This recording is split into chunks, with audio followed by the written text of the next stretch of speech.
to demonstrate the 4 grips and badminton. But first, we're gonna do is warm up.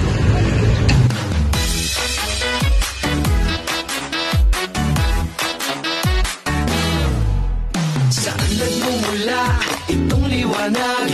Hindi nagdidilim sa buong magdamag. Sa kislap ng ilaw na iyong dala, lahat ng araw gumaganda.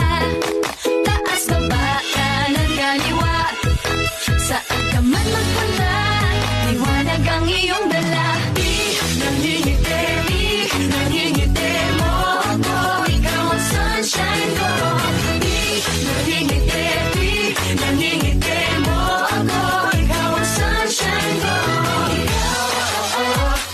Ikaw ang sunshine ko.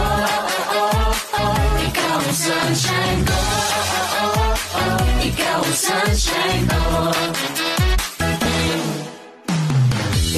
So the first grip we will explain is the forehand grip. This is the basic and commonly used in badminton.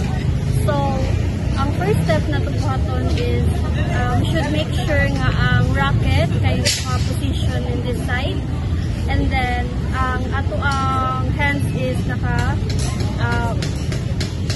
naka-hold sa racket handle.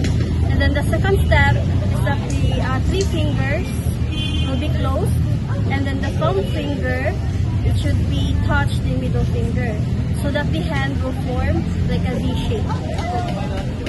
And then the third step is that relax your grip. Don't hold it tightly.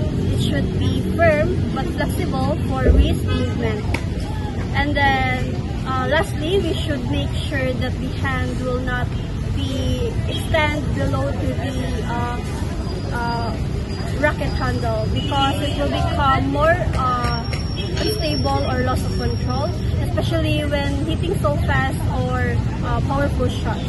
So it should be in the middle of the racket handle. So that's all for forehand grip. So next grip is the backhand grip. How to do this is to act like you are going to handshake someone. And then place your thumb on the back of the handle, flat and relaxed. And rub your 4 fingers on the handle. And make sure na hindi siya mo ituot pag-ayo of one. I-relax ang mga fingers. And how to do this is you push your thumb sa handle para pag-execute sa backhand. So the next grip is the beagle grip. So it is used for backhands in the rear part. So to demonstrate is at ang thumb lang is nasa sa edge sa backhand, which is position sa inana, and then naka-slightly rotate siya differently, so para maka-clear. It is gamit na siya for clear shots or drop shots. So sa pagtira is so that's it. So the last grip is the panhandle.